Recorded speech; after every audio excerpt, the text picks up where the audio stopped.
this meeting to order. And the first thing that we do is we do a roll call. So if we'll start down on this end, just say your name. Diana Wallace. Laurie Mills. Sean Downing. Melissa Morrow. Don Hudson. Mary Elizabeth Kofer. Victoria Johnson. Great. So Steve, who is at our meetings every single time, is walking in here going, is there still a seat for me? So, yeah, come on in. Yay, a friendly face. Okay, so I want to welcome everyone to the Parks Commission meeting. Absolutely love seeing you all here because for the last 4 years that I've been on it, we've only had Steve and one other person ever attend in 4 years. So if that gives you any indication of like what's going on here, it's really exciting and I'm so happy to see y'all. I hope you don't mind, I'm gonna have to do some reading on this because I wanna make sure that I know there's been a lot of emotion in the community in the last couple of weeks around some different things. Not a surprise to those of us who've been here for multiple decades because we've seen this happen before. But I just want to make sure that we're all sort of some ground rules and sort of expectations about what's going to happen at this meeting so that people won't be disappointed. And the other thing is our meetings, we all work, and so we will be leaving here at 1 p.m. So don't worry, you won't be here more than an hour. We will for sure take public comment, but we're going to do it after we make sure we get all the business that we've paid people to be here. We scheduled things from before a week ago that we're going to make sure and get that business done, and then we will make sure to get as much public comment and as possible. Okay, so and then it looks like we have people join us online as well. So thank you for showing your interest in attending the meeting and learning more about what the current Parks Commission is working on. My name is Melissa Morrow. I've been a resident of Rollingwood for 27 years. I have 3 children and 3 dogs, and I've been a park super user for many years. As my kids did sports here, girls softball, flags football, soccer. I use the off-leash area about once a month, and I attend an adult exercise group for the last 15 years here in the park. I'm also a member of the pool, which is not a part of the park, and as a month ago got roped into being the liaison of information between the pool and the city council. And as y'all, anyone who's been following the coffee thing, that's what I signed up for. So the pool does want to have a really good relationship. And in fact, they called me to tell me before I came to this meeting today to make sure and let you know that they want to do everything to have better communication. I've been on the Parks Commission for 4 years, and this is my 2nd year as the chair. When my kids were toddlers, I served 4 years on the council. On the council, I served on utilities and the police committees because parks seemed way too controversial. Since we rarely have people at the parks meetings, I would like to take a minute or two to tell you about how the Parks Commission operates and give you a preview of what to expect at this meeting. We are so lucky to have such a thoughtful and hard-working group of volunteers on the Parks Commission. I hope that they still want to volunteer after today.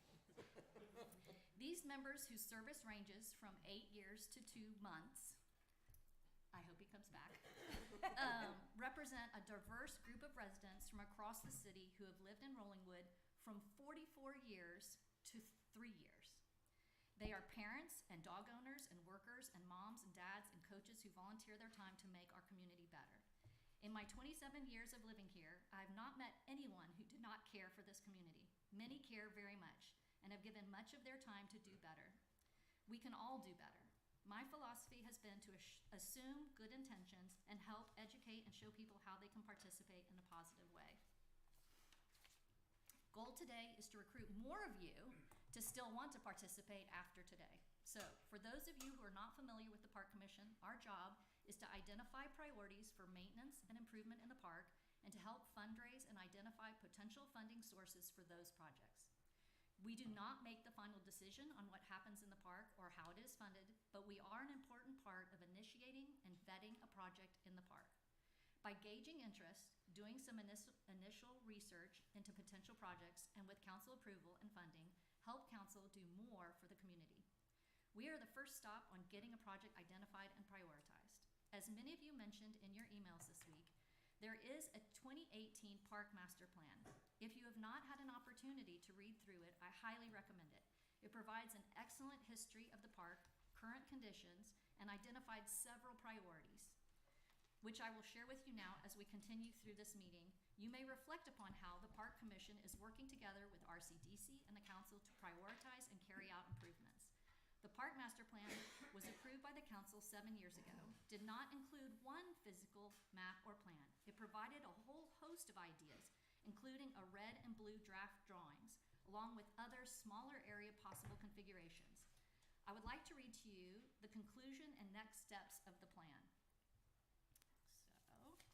The conclusion of the master plan. Rollingwood Park is a vital, well-loved community asset that improves upon the character, health, and vitality of the city and its surrounding community. As with all city assets, it is important to recognize the need to continually make investments in its open space, including maintenance, operations, and programming. This master plan should serve as a guide for the city and the Park Commission as they look to the future. And then it had a part that said future steps. In a continued effort to make strides to improve the park, we would recommend the following be developed at the conclusion of the master plan phase of work. The Park Commission, along with the City Council, should develop a list of project priorities that focus on need, cost, and feasibility. Real quick, I'll tell you, the overall recommendations were to extend and improve the walking trail and make an accessible connection between the lower and upper park, create multi-purpose fields that allow for additional sports programming and unstructured play, assess and utilize on-street parking on all streets adjacent to the park, provide a separate off-leash area that is its own, expand programming opportunities for teenagers, adults, and seniors, create overall brand and identity for the park that reflects history of the park and community, focus on planting shade trees and maintaining existing canopy, expand native gardens on site. Once a priority and phasing plan is identified, the Park Commission should invest in identifying both private and public grants that align with the priority list of projects. It will also be important to identify long-range costs to maintain these park improvements as they look to secure future funding. If anyone doesn't know, but Lori is our person over here who basically says, let's not build it if we're not maintaining what we're already doing now. We really need to make sure that she holds us accountable and make sure that we are maintaining the things that we have. Since the City of Rollingwood has only one park, it will be important to develop a strategy for the Delana tract on the western edge of the city limits. Given that the tract is available for limited park uses, it has the potential to take pressure off of the Rollingwood Park as the city looks to serve its growing needs for park uses. City of Rollingwood and surrounding facilities should work to coordinate weekly and annual calendars to minimize parking conflicts and to plan appropriately for park on-site and on nearby streets. Engage consultants to complete a parking and traffic analysis in order to inform future parking modifications. So that sort of sets the stage of what the Park Master Plan said. 2 years ago, the Park Commission spent several meetings looking for common ground, listing and identifying all possible projects, and then we spent a meeting discussing how to prioritize 3 or 5 projects. Part of this was because there had been some people were very nervous about suggesting things that would cause people to be upset or, disagree about things. So we were looking for low-hanging fruit that everyone could feel like these are all things that are non-controversial and we can achieve. Because we had gone 5 years without doing really almost a single new project and only fixing things that we already had. So we have spent a great deal of time. So from there, we broke into smaller committees to discuss and research those projects. So even outside of these meetings, these guys all serve on at least 2 or 3 other sub-meetings to go and look at things like the pavilion or area that's getting flooded or, drainage issues somewhere or fields. This included the new retaining wall garden and adjacent playground area, border, and sitting area, which we have heard resoundingly that everyone loves. We have spent a great deal of time on walking trail improvements and several minor cleanups around the lower park, including Don over here, who actually led a whole Boy Scout troop to replace some of those stones that line the edging. We have a plan and funding approved for more trees and landscaping. And in an effort to place those in strategic areas, we decided to wait on that project until we completed the parking lot and entrance improvements. Council and RCDC approved moving forward with hiring and funding a landscape architect to get a design that could be used to get competitive bids. Part of our process is, again, because think of us as we're the, trailblazer. We go out there, we look, we try and get ballpark stuff to see if this is even something everyone could support, and then we take those back in little pieces and find out from RCDC and the council, hey, what do you guys think about this? Should we keep going? Our priority in the parking lot, which has not changed much in 40 years, is to maximize spaces and safety while minimizing changing drainage and any heat effect. The location of the proposed parking lot is also very similar to options in the park master plan, but I'm getting ahead of myself. We have several business items on the agenda that we need to take care of and should not take long before we get into the items that will require more lengthy discussion. We will make time for public comment on items not on the agenda after we've covered these business items. Let's start with the approval of the minutes. Do I have a motion to approve the last minutes? I'll make a motion. Do I have a s- Second. All in favor, say aye. Aye. Great, passed. That was the easiest thing we did all day, probably. So the next thing that we're gonna do is we're gonna take up item number 2, which is a discussion and possible action to make a recommendation to City Council on a request from Rollingwood Women's Club to display holiday lights in the park. Gigi. You guys have got it in your packet. Do you wanna kind of give them a synopsis of what it is? Can you please stand up? You go to the podium. This makes it so that people who are not here can hear it through the microphones. Say your name and where you live, and then why you're here. Hi, I'm Gigi Shockett, and I live at 3229 Park Hills Drive, the corner of Park Hills and Hatley. And I'm here representing the Women's Club that recently agreed to fund this project if we can get it approved. We have it fully funded. And the overall purpose of it is just to have a nice event of like joy and togetherness at the end of the year for everybody in the community. And it's a tree lighting where we would have a reputable company that's fully insured and licensed, Shine, who's actually done work for the city and in the park before, light a selection of 7 to 8 trees in the area near the field house and the upper playground. And those trees would be lit every night on a timer from 5 p.m. to 9 p.m. to respect the Dark Skies Initiative. And there would be a lighting event kind of ceremony. Ceremony might be too strong a word, but there would be an initial lighting celebration in early December. The date on that is flexible, where we would have something very simple and straightforward, like, you know, there's a neighbor who sings beautifully, who might sing one song, and, you know, we'll light the tree, and there'll be hot chocolate for people. Just kind of a nice moment, not intended to be complex in any way. So we've informed Chief Munoz. We have a vendor lined up who's willing to do the work at a discount, as I said, fully licensed, and with experience working in Rollingwood and with the park. And yeah, I think those are the main details. Great. Does anyone have any questions? I did. Which trees are you talking about? I mean, you're talking about existing trees near the field house? Yes, Okay. yes. I have a little picture if you'd like to see the ones that are sort of identified. Actually, I kind of would. I'm sorry? I would. Okay, sure. We can probably pull it up on there too. Yeah, it's in the packet. Yeah, it'd be helpful to pull it up on the screen.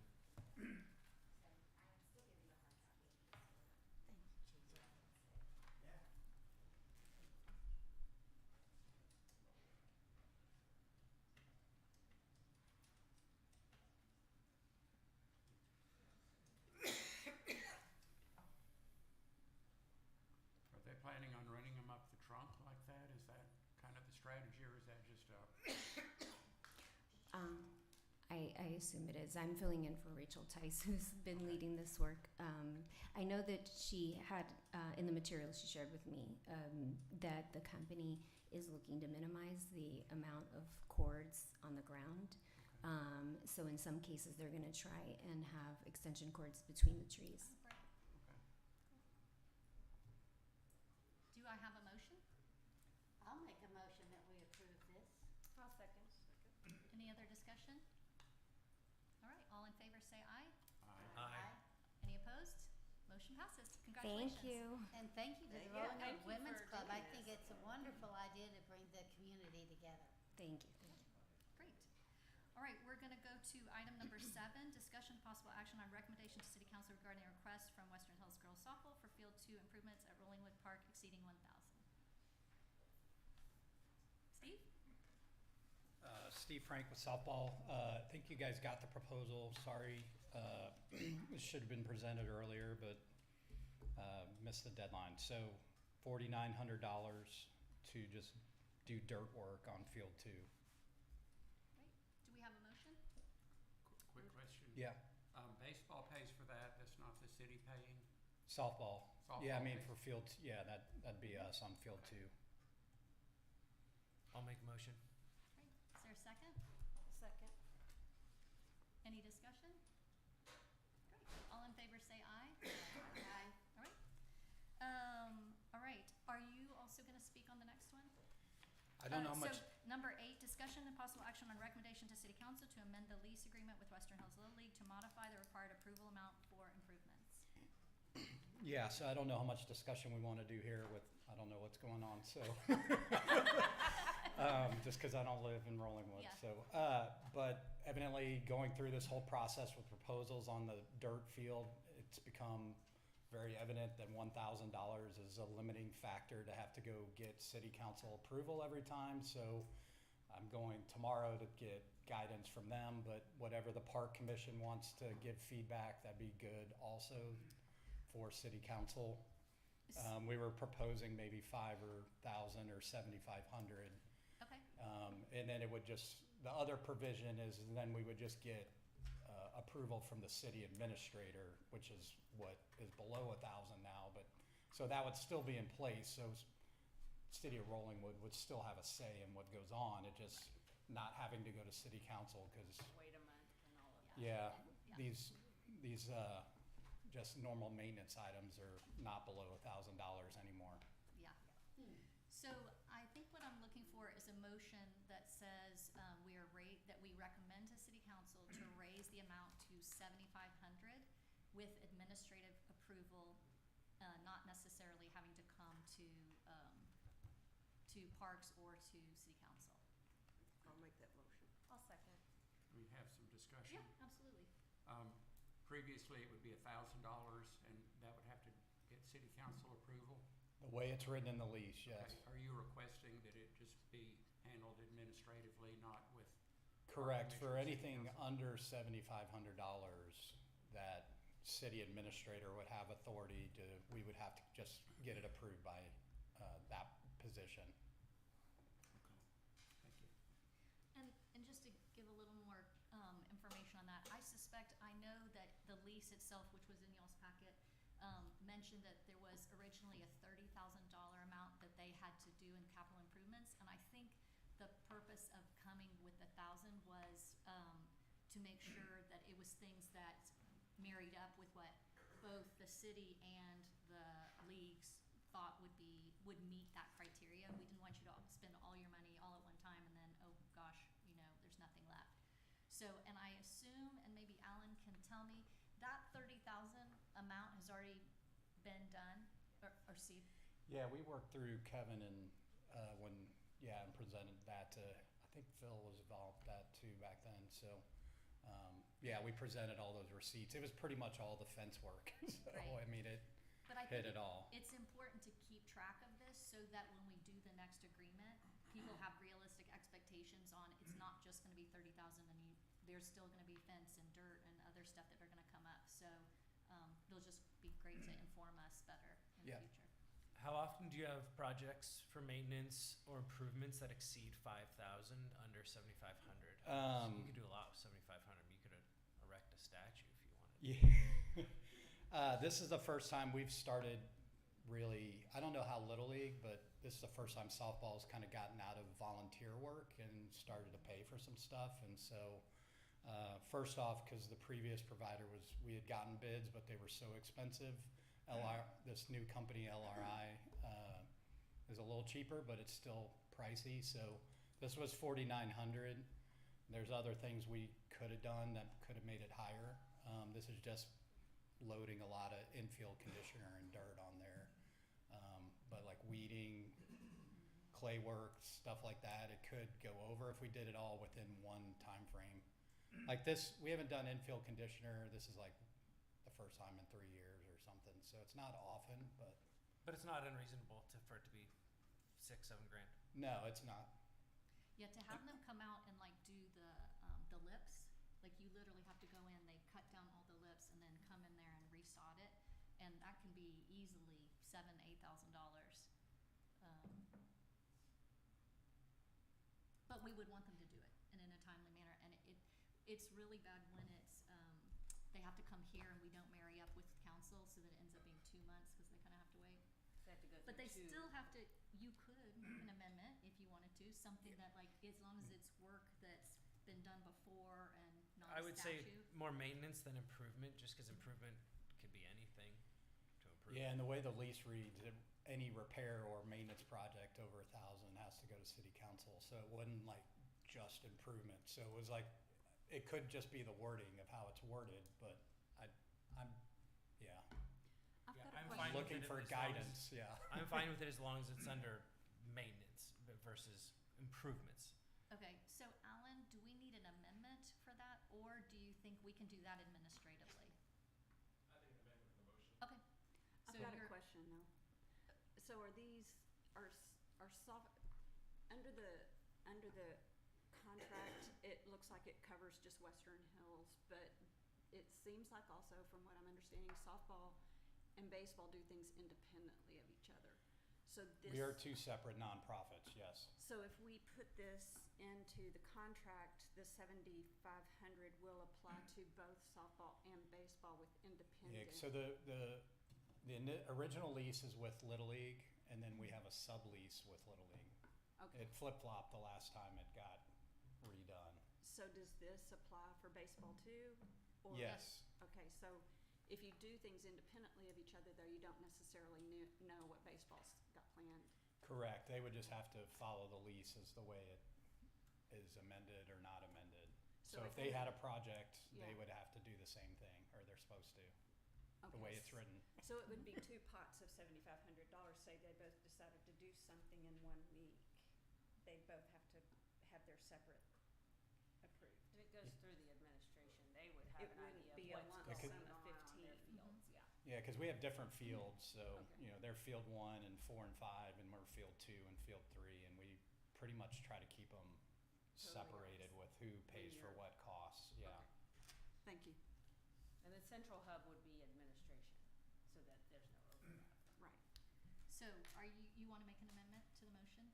The Yeah. way this goes is you make an amendment. Yeah. If it gets seconded and passed, then you vote on the amendment, and then you vote on the motion as amended. Okay, I would like to make an amendment that it's couched under maintenance versus improvements.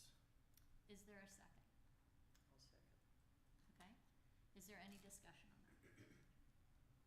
Okay. I'm a little confused.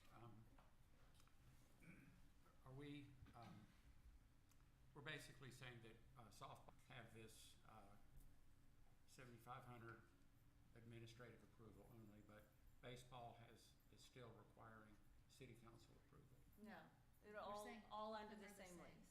Okay, Just 2 buckets. just wanted to make sure I understood that, okay. Okay, so we're gonna vote on the amendment first. So do you feel like you have good writing of what it is, Michaela? So it should say to amend, to add under, for that amount to have to be under maintenance rather than improvements. Yes. Which is kind of a So- semantic thing. So I guess improvements would still be under the 1,000 category? Is that the, With this motion, yes. So if you were deciding to add a second mound or do something different than just maintaining what you have, yes, okay. that's my understanding. Is that your intention? Yeah, I just think improvements is super broad, like they could do anything. Yeah. But I'm sorry, I would think that just as cost of everything has gone up, if you were to say add a mound, that's not gonna be any less expensive. I mean, the cost of everything has gone up. Alan? I feel like we're If I might holding make it back. Yeah. if I might make a suggestion, if the commission is kind of split on the improvements and just maintenance, it can be 2 separate recommendations. to adjust them to different levels. So that this motion, as is considered, if the amendment and the motion itself passes, would change the maintenance, but there could be a second motion equally valid after that to change the one for any improvements. So it doesn't preclude you from making a second equally valid motion. And just to clarify, I believe, Steve, all of the recommendations that you just got approved for the 4,900 would fall under maintenance. In my mind, yes. Yes, mine too. Yeah, I figure everything that you're submitting would fall under maintenance. It's not to restrict anything that you're trying to submit. It's just to keep the guardrails. in And I place just that want to should be clear on Yeah. what, yeah. It is semantics. Yeah. Yeah. Yes. Okay, so we're gonna take a vote on the amendment first. All in favor of the amendment, say aye. Aye. Any opposed? All right, so now the motion as amended, to be 7,500 for administrative, approval. Is there any more discussion on that? Okay, all in favor say aye. Aye. Any opposed? Great, motion passes. And we'll have to make sure we get to Western Hills Little League as well to let them know. All right. So this is going so swimmingly so far. Are y'all ready to jump into the deep end? Yeah. Okay, let's go. We are going to move to number 10, discussion, presentation, discussion, and possible action on the parking lot and entrance improvements. So in your packet, there are a lot of maps. And today what we're going to talk about is we have gotten our landscape architect. We're going to bring up on the picture so you can see what his presentation is. And Kurt. Are y'all taking public comment on this at all yet? No, not yet. Okay. Kurt, would you mind going to the podium and introducing yourself?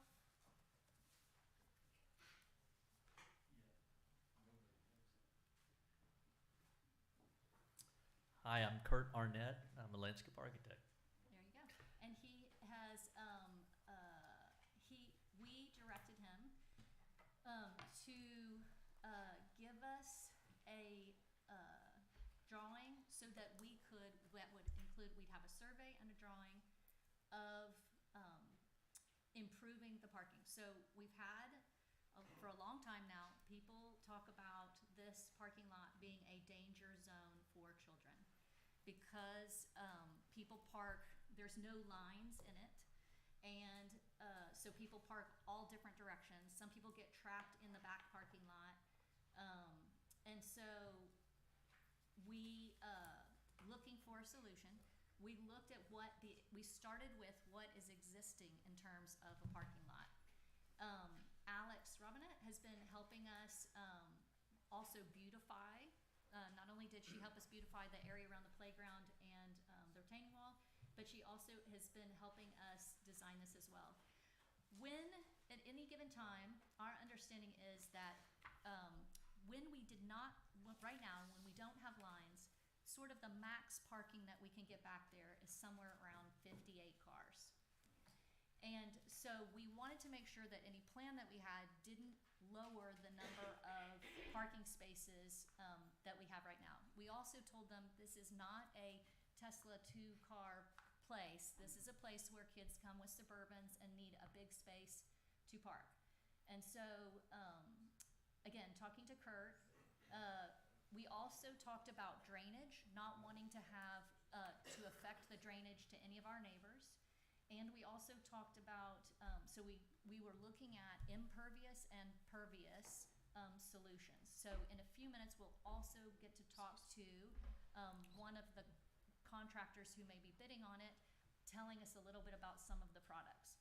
But what you can see here is two gray areas. I'll call it the, what would that be? The south end parking lot, where you drive in and you turn left. That's it. That's the south end parking lot. Then you have the main parking lot, which is the east parking lot.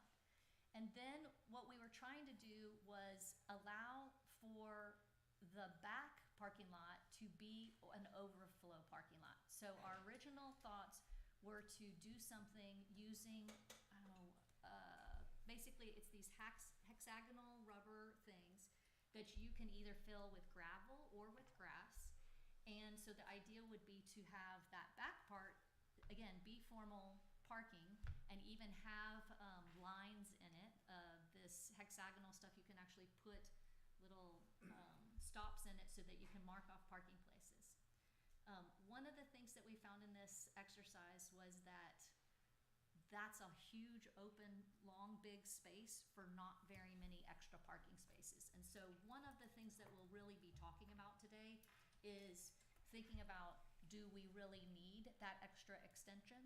Some people have mentioned in the past that they worry about if a kid gets hurt on a field that's way in the back, how will EMS get to them? I promise you, EMS can get to you even on the side of a cliff or whatever. They're gonna be able to get to that back area even without bringing an ambulance all the way back there. So Kurt, do you wanna tell us a little bit about this design and sort of what your thinking was behind it? Well, we really just wanted to try and organize the space so there was clearer picture of where to park. Besides just the functionality of it, we wanted to try and make it, bring in some of the elements of the stone like y'all have just done over there, and also locate some trees so it'd be landscaped as well. But just, I think the main thing was the functionality of it and using materials that would not increase runoff. This design does take a little bit of space from the baseball fields. We did reach out to Western Hills Little League ahead of doing this to make sure that they would be comfortable with giving up somewhere between 15 and 20 feet, it kind of depends on what our final design ends up being, to be able to have that parking on both sides. So do you mind going to maybe the next, let's see what the next thing is. Nope, keep going. Keep going. Oh, well, here you can really see where the three fields are now. There you go. Now go to the next one. So as we were looking at possibilities of thinking, if we either did the plastic grid and then soldered it in there, what that would look like. But what if we didn't even do the back parking lot, and instead we looked at places for a separate dog park? And in these next three designs, you'll basically see, and these are not designs, Kurt did not do these. Please do not think that he would have done anything that looks, Alex did it, which looks fantastic. But, no, but it's not surveyed. It's not like with official, but it was very helpful to start seeing what are some ways that we could still have three fields, because my understanding from Western Hills Little League is they do still want to have three little t-ball fields, but what could be some possible solutions to having a dedicated, not just a shared off-leash area, but an off-leash area. So this one provides that. We are also keeping the walking trail, so it maximizes where it is. And then we go one more. This one brings it down just a little bit in order to get it closer to the parking area. Again, one of the, I don't want to say negatives on, because we're still in the brainstorming session, so I don't really want to take anything off the table yet. But one thing that's hard about having a dedicated dog park on the west side is that it's far from the parking lot, and it basically means you have to either walk through the playground or around through the fields or around the fields in order to get to it. So I'm not saying that this is my favorite, but it's getting pretty close. So this also, one of the other things that we were researching is the city of Austin has ordinances about how they run their dog parks. And one of the things that they at least kind of advised us against was putting it in an area that could erode. So while I would love to be in the shade on that side of that hill, we've been looking for more flat area that would be easier for all adults and all abilities to be able to get to it. So I'm going to start before you guys. I am going to start with our Parks Commission members and sort of get their thoughts on what they think. What I hope today is that there will be an opportunity to look at it, think about it. It would have been awesome to be able to send this to council tomorrow, but we couldn't really make a recommendation that could be in the council. Oh, yeah, yeah, yeah. Parking material, guys, sorry. Thank you. These guys came all the way from Houston today. They've gone and done a drone run already of the site. Yeah, so this is the product that we're recommending. It's a Step up to the podium so that we can hear you, or anybody can hear you. Thank you. And just introduce yourself, yeah. My name's Derek. I'm with Texas Eco Pavers. We're a paving contractor. Anyway, this is the permeable paving product that we were speccing to the parking lot. It's a number 2 HDP recycled material, and you can backfill it with gravel or soil and sod it. So you can accomplish multiple driving surfaces. As you see, there's also, they're called super spots, which are effectively buttons that help delineate either fire lane striping or striping for regular parking spaces. And so that I'm clear, that would be proposed to be put in the north side where this dog park is in this picture. Correct. Yeah, we proposed it a few different ways, but currently, yes, like throughout the gray area and also in the back area, which we would fill with soil and then seed it. It would be the parking lot, right? Correct. Yeah, And the it would entire gravel. parking lot, the gray area, and, as well as the The the entire, green. so even Correct. the gray area as well. yes, yes, Mhm. yeah. The entire. So in lieu of the failing asphalt, basically. Correct. Got it. I have a question. Yeah. How do these dot things, how do they hold up after being run over hundreds and hundreds and hundreds of times? Yeah, so we do commercial 18-wheeler lots with these, so the product has a 20-year warranty on it, and it holds up just fine over time. There's a 20-year warranty on those as well as the rest of it? Correct, Okay. yeah. And yeah, so the gravel infills the cells, so you actually drive on the surface of the plastic, so you're not pulverizing any rock, and none of the rock mitigates out as well. And this is made with recycled material? Yes, ma'am, yeah. Okay. Kids can't get those balls out. No, there's a... They might try. There's a hook underneath it, so once you put them in, they're snapped in. I mean, you can get them out with the flathead, but it takes some coordination there. They'd have to come with tools. Yeah, exactly. That was spoken by a woman that's built playgrounds before. Yeah. Anyway, Do y'all have any questions for him about the product? This sits on a gravel base, I understand. correct. Yes. 3-4 inches thick. Yeah. So we spec'd a 4-inch thick limestone base underneath this. So it's a clean wash stone, so it's going to allow the stormwater to drain back in the ground over time. Will you have to scrape our area? Correct. Yeah. So we're going to excavate roughly 6 inches Okay. from what's existing. Okay. Do you need to address the flow of water, even though it would be in gravel? Do you need to? So it's just create- gonna do the natural grade that's currently existing. But yeah, like I said, we don't have a final grading plan yet, but you know, that's definitely something to consider. Okay. Yep. Thanks. All right, cool. Thank you. Great. Thank you. Okay, so what I'd like to hear a little bit from each of you, if you're willing, is your thoughts on the plan and you know, if you would like to see the whole thing be gravel, if you'd like to see the grid stop, you know, and not even do the north parking lot. Am I allowed to ask that? Just have people talk about stuff? Sorry. If I have them kind of each kind of speak or have questions about what they're thinking. Yeah, okay. My initial thought is, from an order of operations perspective, I'm all for the recyclable asphalt. Seems awesome, but without knowing, like, there's obviously a lot of passion in this room about a dedicated dog park, I would presume, which is the majority of the reason people are here, and not knowing what the structure and organization of the fields is going to look like, it's hard to make a decision on where the parking is going to go. So I can't make a comment, like personally, I have my opinions. I would prefer to hear from the audience first, but like, I don't think we should do anything with the north side, not knowing what the use case is gonna be. And I also think that if the use case is gonna be a 0.4 acre dog lot or a 0.6 acre dog lot, that's separated, then that affects the amount of space that the T-ball fields are gonna have, which is the cut-in for that parking lot. So I just don't feel like I have enough information in order to, I guess, present a statement on that.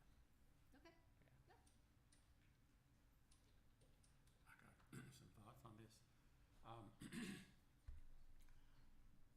I like the idea. I've been hearing about this conflict between children's baseball and the dog park for some time. I think taking the north parking lot area and taking some portion of the fields 3, 4, and 5 makes sense. I do think that the dog area should be, I don't think we should make it small. I think we should make it ample. It's not just a dog area, it's a community meeting place. And I think it's as important in that function as it is as a place for dogs to go and hang out. I wonder how much of the 3, 4, and 5 that the little kids baseball actually need. When I've seen them play, their play doesn't extend very far beyond the bases. So I'd like to see, as we plan this, I think what is shown is overflow parking. I'd like to see that as grass, and if we're gonna, I think that should probably be the same kind of grass that we put in the ball fields when and if we redo that, and have a gate on the west side and on the east side, but no gates between the baseball fields and the dog park. But make the dog park as large as is reasonable.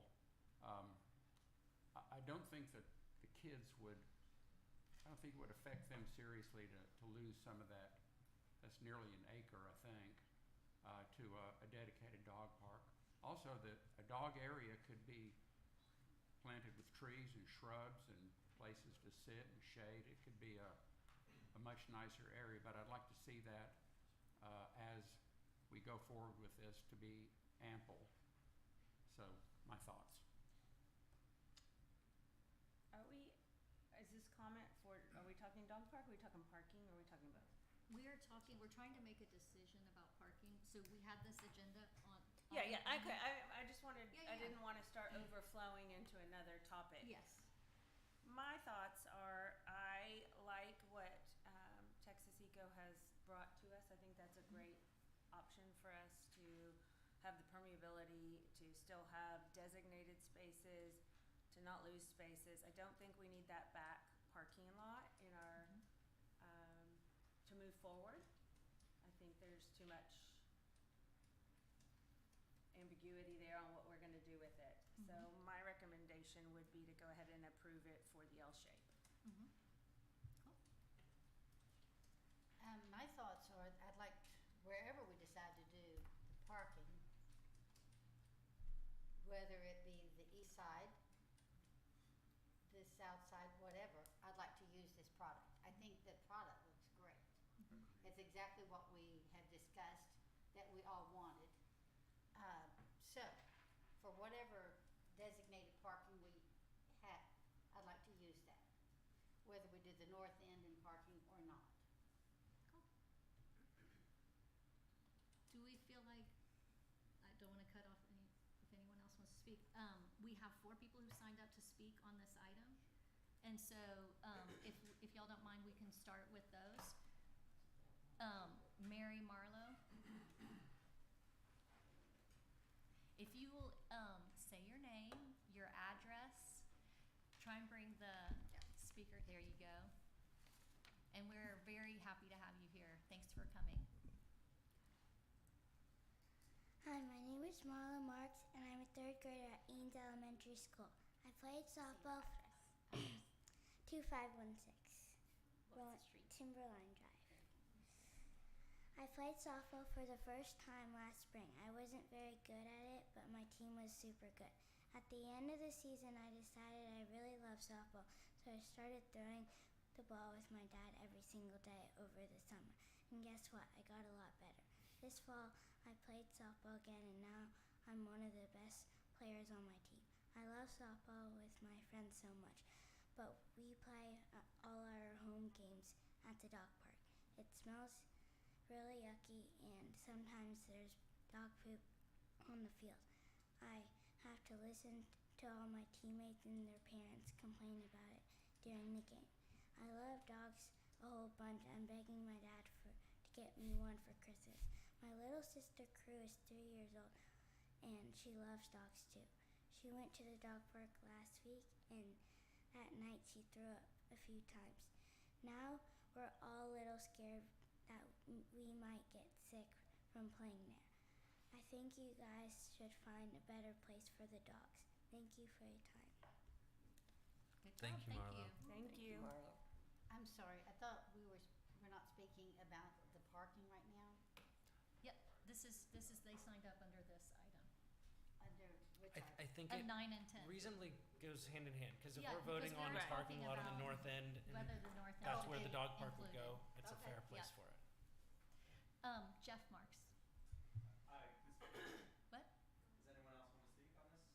Oh, so we have Ronald Hasso is next.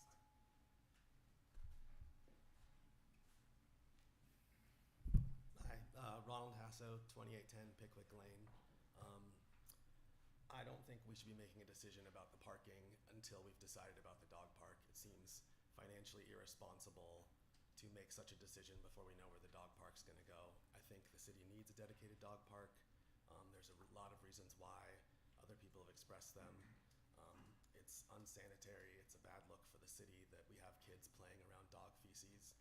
And I don't have a dog or a kid that plays on these sports fields, but it bothers me as someone who lives near the park and loves seeing everyone out together. I think the dog park is important, brings community together. We need more connection in our community. I think it's what the world needs. And so we need a dedicated dog park space. It should go in the back where those other parking lot is. And so I don't think we should be making a decision about parking until we've figured that out first. Thank you. Thank you. Thank you. I have Justin Nolan.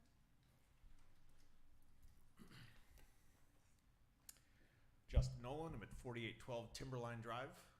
So I've coached 3s, 4s, and 5s baseball on that back lot. And I can tell you just as a picture, and I don't want to not have a dog park, but I want to explain what these little kids do on game day at least. They all come to the park. I've seen kids pick up dog poop. I've seen them throw it at each other. I've seen them slide into it. They field ground balls. They get it all over their hands. And then at the end of the game, everyone hands out snacks. And the kids, without cleaning their hands at all, take popcorn or whatever else right into the mouth. It's very disgusting. It's, again, not an anti-dog thing. It's just a please pick one or the other thing. Thank you. Thank you. Tom Farrell. Tom Farrell, 3223 Park Hills Drive. I agree that we need to wait on the parking until we decide on how we're going to spread this out. But I had two questions about the product that I'll ask.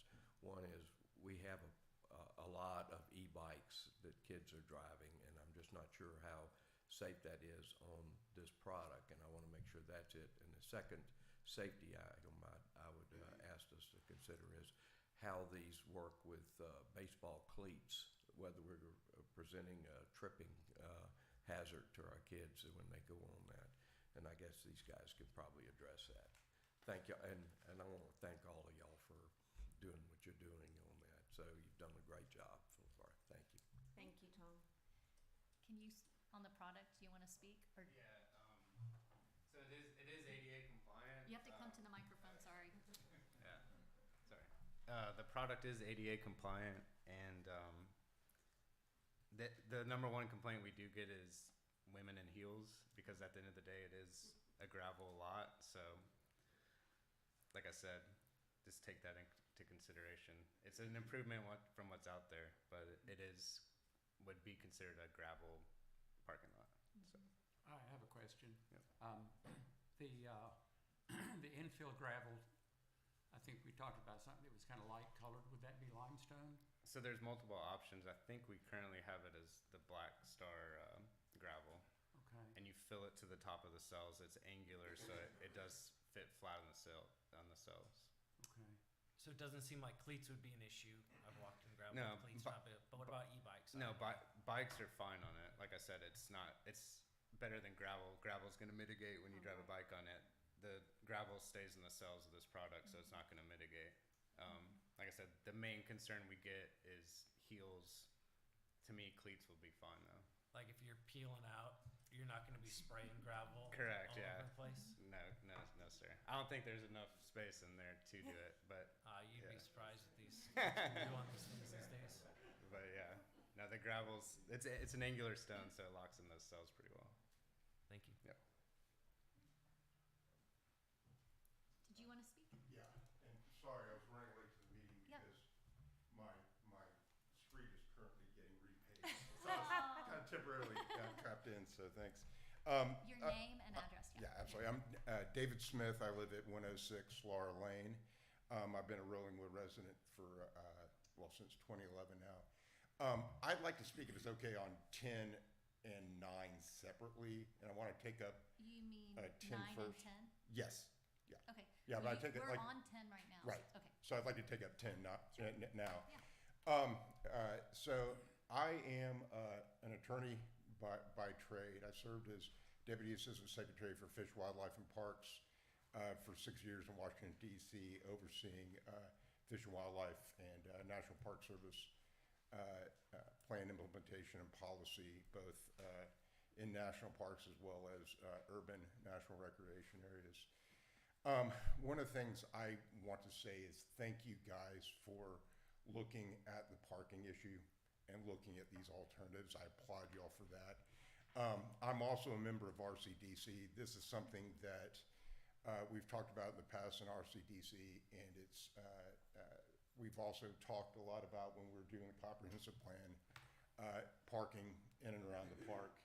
I actually work a lot in my practice, which is environmental land use and public lands law, with some friends of mine at Kimley Horn, who do a lot of transportation engineering nationwide, and talk to them specifically about adding more parking. And I agree that section in between the park and the pool is disorganized as it is, and is ripe for improvement and organization. I applaud doing that. I have 3 sons who are 19, 16, and 12 now, who I've all coached out in T-ball on those fields, as well as Hatley won.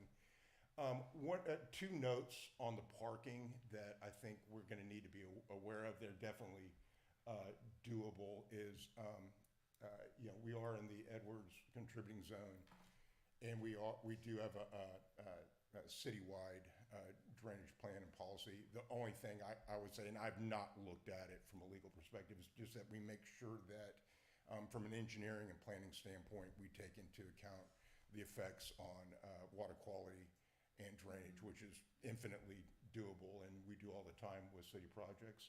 I'm in a little bit of a different mindset that I've looked at this in the past, and I think this is something, given the existing parking and everything, I think we could easily move forward as a city with the parking that's shown in gray on there, because it would have really little impact, de minimis impact to the configuration of the existing fields. I would urge against anything that would tie our hands and commit funds on those backfields, but I applaud y'all looking at it. From an RCDC perspective, I think it's something that at least I certainly would endorse and embrace. One thing and I know that we have a couple city council people here, members here at least, but one of the things I wanted to mention that I also talked with transportation engineers about, and I think it's time we revisit it because it predates at least 2011 when I moved here, is the fact that we have no parking along the park on Rollingwood Drive. One of the things the transportation engineer said to me is, hey, you guys may want to revisit that. That's low-hanging fruit for additional parking spaces. It also would mean that kids, families don't have to cross a busy street to get to the park. It wouldn't change drainage. It wouldn't add impervious cover. It's there. Also, one of the things is I know we've had increased traffic along Rollingwood Drive, and one of the things, if you do allow parking, and it's Rollingwood Drive's nice, big, kind of wide parkway, which I think from a line of sight encourages people to speed a little bit in places. And I think one of the things that I've been told by traffic engineers is if you narrow the line of sight, people tend to slow down. One other thing from the comprehensive plan is we talked about, and this may be part of a greater discussion with the park committee, with the city council and RCDC, is think about one or two places to have a little bit of dedicated pedestrian crossing across Rollingwood Drive to access the park. And that's all I have, but thanks again for taking a look at this. Thank you. That was great. Great feedback. Okay. Is there anyone else who did not sign up that would like to speak? Are we still going to get time on that? Yes, when we get to that, which might not happen today, but we'll see. Jeff? Hi everyone, Jeff Marks from 2516 Timberline Drive. So I serve the current council as a founding member of the CRCRC, and as a father of four, my family means everything to me. I'm also a huge dog lover, having grown up with dogs. That being said, as Marla's dad, I did hear ongoing complaints from other parents about games taking place on what doubles as a dog park. So that prompted me to dig deeper into why Rollingwood handles things the way that we do. While I'm definitely advocating for my kids' safety and experience, my main goal is to gauge where the community stands overall. So my personal views are that I think we need to encourage more discussion around potential multi-purpose use of the space. I had some insightful conversations with city elders yesterday. One shared that I'm gonna just keep quiet on this topic since I don't have a dog in the fight. I have no dog, I have no child. I think that with a bit of creativity, we can find ways for all community members to enjoy it.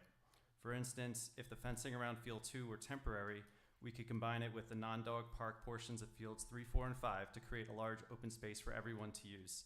This could host events like barbecues, Veterans Day celebrations, July 4th gatherings, or movie nights. It would also support various recreational activities such as tossing a frisbee, flying a kite, or playing pickup sports like soccer or flag football. Secondly, I encourage the Parks Commission to strongly consider a dedicated dog park as a priority, as it could influence the parking layout, tree planting locations, irrigation design, and sod placement. I think that a 0.4 acre dog park is the appropriate size to balance the needs of dog owners, Little League, and multi-purpose use. Third, I recommend having an annual giving day in Rollingwood so that residents can give money to specific programs that they support, such as the ball fields, dog area, or the field house. So with that, my proposed prioritization for parks would be what we're discussing here. Definitely agree with the new side and front parking because everyone can use it. Secondly, a dedicated dog park, and I urge folks to broaden your imagination for what we can do with the space.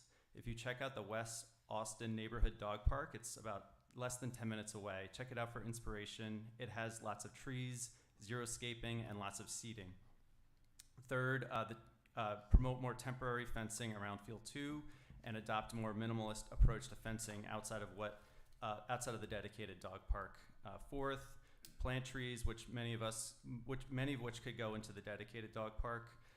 Fifth, sod for the ball fields, only in sections where dogs used to be. Sixth, irrigation in areas where we need it. And seventh, sod for all our other areas where needed. And thank you all for volunteering and appreciate your time. Thank you. Thank you, Jeff. Okay, that's 1 hour. So, what shall we do next? Well, I just want to reiterate that I do think we can approve parking for the L shape. That doesn't, it allows us to progress forward, and that back space council debate. I would hate to see us wait for the dog situation to be resolved with the parking. I certainly think that we can agree on the product that we want to use.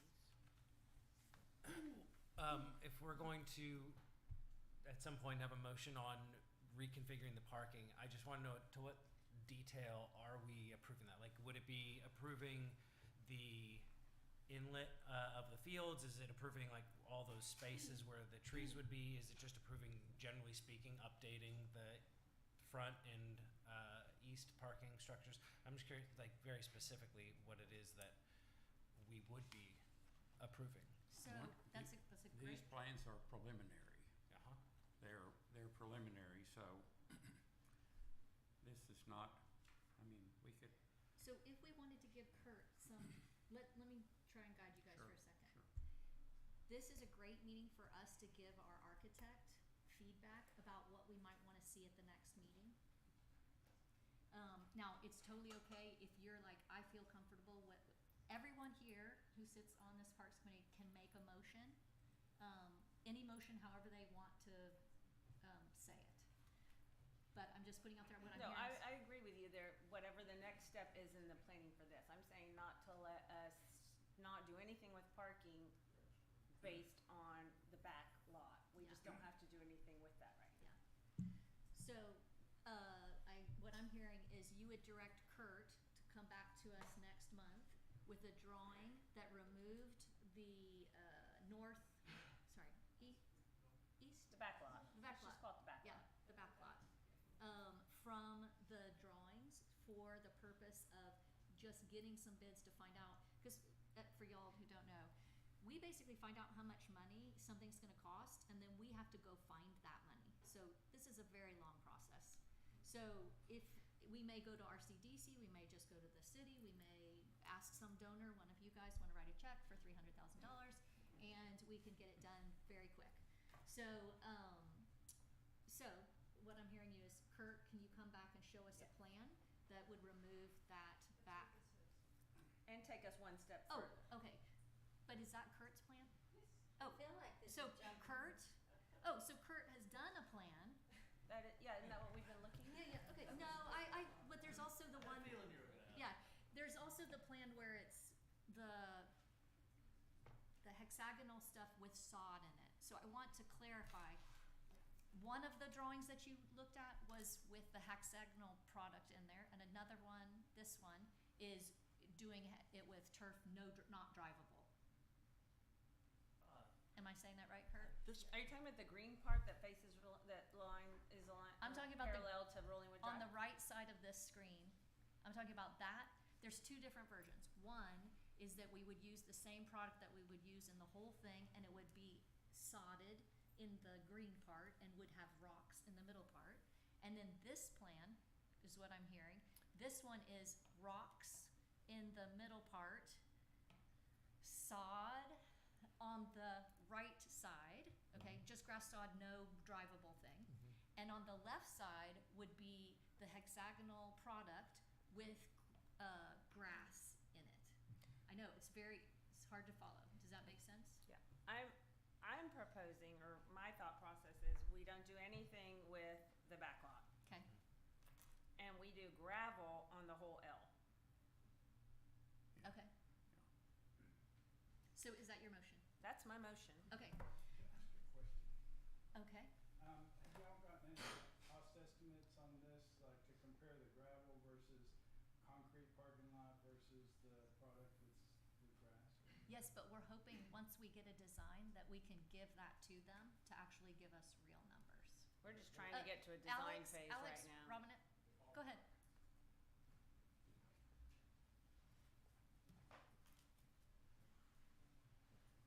Name, address.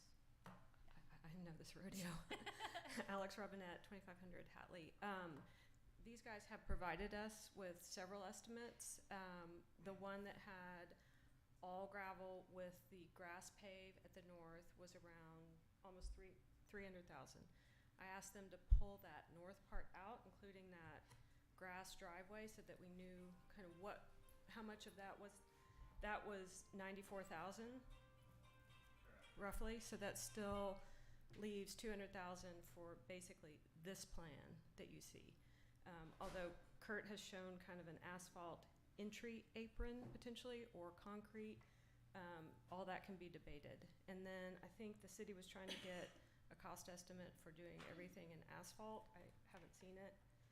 And we also got an estimate for what that would cost just to excavate the north lot, put down sod, or soil and sod, somewhere in the $50,000 range. But that's like really unrelatable, because if you're doing everything, but that was just an idea that it costs less. Did y'all understand that? Any questions about some of those dollars? Sounds like it's $200,000 for the front and the side, $100,000 for the back, which we are omitting from this discussion. Yeah, that's Here, my intent. 100 or 50 for the back. 94. 100 for the back, so that would come off the 300. Okay. Yes, and that's 100 if you did it with grid. the gravel. grid, and 50 if you did it with soil and sod. Okay, got it. Do people feel like they got their Yeah, questions? Waiting on the asphalt So- estimate, and we don't have a concrete estimate. That's right. Yep. Now, as we make a motion about this, we definitely want to say that, I mean, I think we could approve this as a preliminary design. I think we have to make sure that language gets in there, because it is preliminary. Yeah. I mean, there might be some ADA spaces we need to have, and We've already built, Kurt, the ADA in there. okay. So we have a motion. Do we have a second? I'll be the second. All right. Oh, yeah. Lori, do you mind repeating the motion? Sure. Okay. I'm making a motion to move forward with the L shape, the area that faces is parallel to Rollingwood Drive and parallel to the pool. South and east. Excluding, south and east, excluding the driveway and the back lot for further investigation or further consideration by the council for approving the $200,000 to do so, to move forward with the grid and the gravel, or whatever council decides on Refining and design and the other materials.